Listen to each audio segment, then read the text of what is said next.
Hello everyone, चलिए आपका स्वागत है हमारे चैनल में।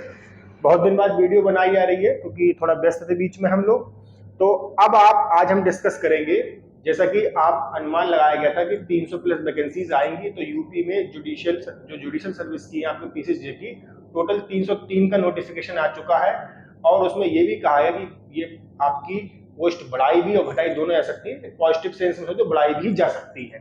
तो 303 तो ऑलरेडी आपके पास है, गोल्डन चांस है, काफी सालों बाद ये वैकेंसी आई है। तो जैसा कि हमने इससे पहले इस चैनल पे आपके सिलेबस से रिलेटेड एक वीडियो डाली थी, इसमें ये अनुमान, जिसमें चूंकि इससे 1 महीने पहले करीब आपके सिलेबस में बदलाव किया गया था। उस सिलेबस में बदलाव ये किया गया था कि 9 माइनर एक्ट, यानी कि 9 आपके जो माइनर एक्ट्स थे, अधिनियम थे, वो आपके एड ऑन किए गए थे जीएस के, यानी जो जीके का पेपर होता है मेंस का 200 मार्क्स का, उसमें। लेकिन जैसा कि अनुमान ये लगाया जा रहा था, उस वीडियो में मैंने आपसे कहा था कि हो सकता है कि 9 माइनर एक्ट आपके प्री के एग्जाम में भी आए। अभी हम पहले प्री के फॉर्मेट को समझ लेते हैं इसको स्टार्ट करने से पहले। क्योंकि प्री का जो फॉर्मेट है वो 150 क्वेश्चन जीके में आते हैं, 150 क्वेश्चन ही लॉ में आते हैं, लेकिन टोटल मार्किंग होती है 450 यानी 450 की। ऐसा इसलिए होता है क्योंकि ये 150 क्वेश्चन जो आपके हैं वो 2 मार्क्स के हैं एक क्वेश्चन, और यहाँ पर एक क्वेश्चन एक ही मार्क्स का है। तो अब ये आपको जानकारी होगी भी, लेकिन तब फिर भी हम बता रहे हैं आपको। अब यहाँ पर जो 150 क्वेश्चन जीके के हैं, इसमें 9 माइनर एक्ट आएंगे, ठीक है। अब ये 9 माइनर एक्ट आपके बहुत ही ज्यादा सिग्निफुल हो गए हैं, क्योंकि इनका महत्व इसलिए बढ़ गया है कि अब ये क्लियर कट तो है नहीं कितने मार्क्स के आपके माइनर एक्ट आएगा, लेकिन ये मान के मिनिमम मान के चलिए 30 से 50 क्वेश्चन आपको इसमें मिल सकते हैं, और एक्ट के अंदर से ही पूछा जाएगा। सिलेबस में ये लिखा गया है कि करंट नेशनल क्या इसमें कौन से जो आपके इश्यूज चल रहे हैं इन रिलेटेड, इन आपके माइनर एक्ट से रिलेटेड, लेकिन आपके एक्ट के अंदर के भी सेक्शंस और उनमें क्या दिया गया ये आपसे पूछा जा सकता है। तो हम इन माइनर एक्ट को समझना स्टार्ट करते हैं। चलिए, पहला एक्ट है आपके जो इसमें हमारे एक है दहेज प्रतिषेध अधिनियम 1961। आप लोगों ने ये एक्ट इससे पहले पढ़ा भी होगा, डाउरी प्रिवेंशन एक्ट 1961 इसको कहते हैं। देखिए, इन 9 सारे जो हम लॉ में पढ़ते हैं, तो उसमें एक चीज आपको बेसिकली पता होनी चाहिए आधार तौर पर, वो क्या है?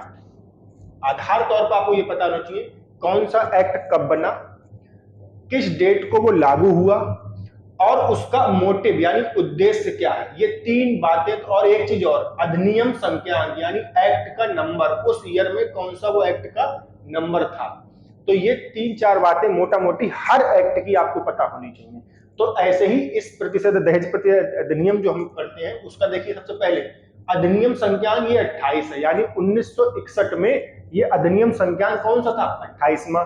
पहला पॉइंट प्री के लिए। दूसरा प्री का पॉइंट, ये कब बनकर तैयार हुआ? 20 मई 1961 को, ठीक। तीसरा पॉइंट, ये लागू कब हुआ? तो धारा 1 ये कहती है कि 1 जुलाई 1961 को ये अधिनियम भारत में लागू हुआ है। चौथी महत्वपूर्ण बात, इसका उद्देश्य क्या है? तो इसका उद्देश्य आपके है, देखिए अगर ब्लैक बोर्ड पर कम भी दिखाई दे आपको तो आप शब्दों पर ध्यान दें।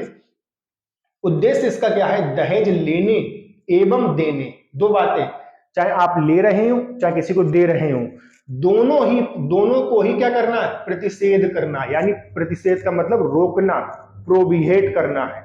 तो इसका उद्देश्य आप ध्यान रखिएगा, दहेज लेने और देने को रोकने या प्रतिषेध करने के लिए इस अधिनियम को बनाया गया है। चलिए, अब हम आते हैं अगले पॉइंट पे। तो अगला पॉइंट क्या है? इसमें टोटल नंबर ऑफ सेक्शन कितने हैं? टोटल नंबर ऑफ सेक्शंस कितने हैं? 10। छोटा एक्ट है, इसको हम 2-3 वीडियो में इसको कवर कर लेंगे। आप लोग इसको समझ लो, आसान एक्ट है।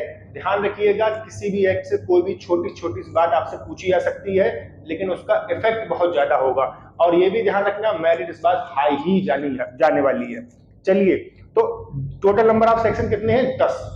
10 सेक्शन में आपको याद होने चाहिए। पहला सेक्शन शॉर्ट टाइटल, एक्सटेंशन कहाँ पे होता है, और आपका इसे कमेंसमेंट यानी प्रारंभ कब से होता है, संक्षिप्त नाम, प्रारंभ और विस्तार, जो सारे एक्ट में जनरली हमको यही मिलता है।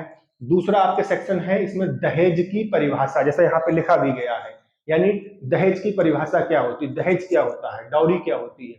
तीसरी परिभाषा इसमें धारा 3 बताती है कि दहेज लेने और देने के लिए कितनी पेनल्टी दी जाएगी, कितने अब शास्ति आप पर पड़ेगी। चौथी परिभाषा जो है वो दहेज मांगने के लिए कितना आपको पनिशमेंट दिया जाएगा। एक नई धारा 4A जोड़ी गई है, जो विज्ञापन पे प्रतिबंध लगाती है उसको पनिशेबल बनाती है। यानी कि अगर कोई व्यक्ति मान लीजिए कहता है कि मेरी बेटी या मेरे बेटे की शादी के लिए आपको हम इतना प्रॉपर्टी दे देंगे, इतना पैसा दे देंगे, तो ऐसे विज्ञापन आप नहीं प्रदर्शित कर सकते हैं। 5वीं धारा है कि दहेज को लेने और देने संबंधित कोई भी करार आप करोगे, एग्रीमेंट, वो शून्य ही होगा। 6ठी धारा ये कहती है कि अगर मालिक कुछ परिस्थितियों में दहेज जो है उसका उसके पत्नी और उनके जो भी वारिस हो उनको फायदे के लिए डिस्ट्रीब्यूट किया जाएगा। 7वीं धारा बात करती है अपराधों का, इस अधिनियम के अंदर जो अपराध होगा संज्ञान कैसे लिया जाएगा। 8वीं धारा बात करती है कि कुछ प्रयोजनों के लिए अपराधों का संज्ञेय यानी कॉग्निजेबल और असमन्य और अजमानती होना। फिर एक धारा अगली है 8A और 8B, ये भी जोड़ी गई है आपके। तो 8A बात करता है, वो बात करता है सबूत के भार के बारे में, बर्डन ऑफ प्रूफ, यानी इस अधिनियम के लिए किन पर होगा। 8B दहेज प्रतिषेध अधिकारी, यानी कि जो आपके डाउरी प्रिवेशन ऑफिसर होगा उसके बारे में बात करता है, उसके क्या ड्यूटीज होंगी उनके बारे में बात करता है, ठीक है। और धारा 9 केंद्र सरकार को नियम बनाने की शक्ति के बारे में बात करती है और धारा 10 राज्य सरकार को नियम बनाने की शक्ति के बारे में बात करती है। तो ये आपको मुंह जबानी याद होनी चाहिए।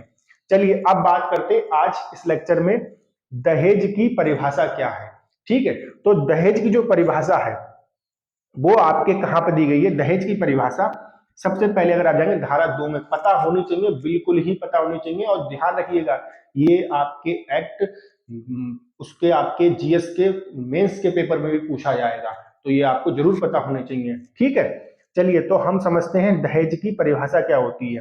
तो सबसे पहले ऐसी संपत्ति या मूल्यवान प्रतिभूति, या इसको हम ऐसा करते हैं, इसको हम नेक्स्ट वीडियो में डिस्कस करते हैं, 2 पार्ट बना लेते हैं इसको।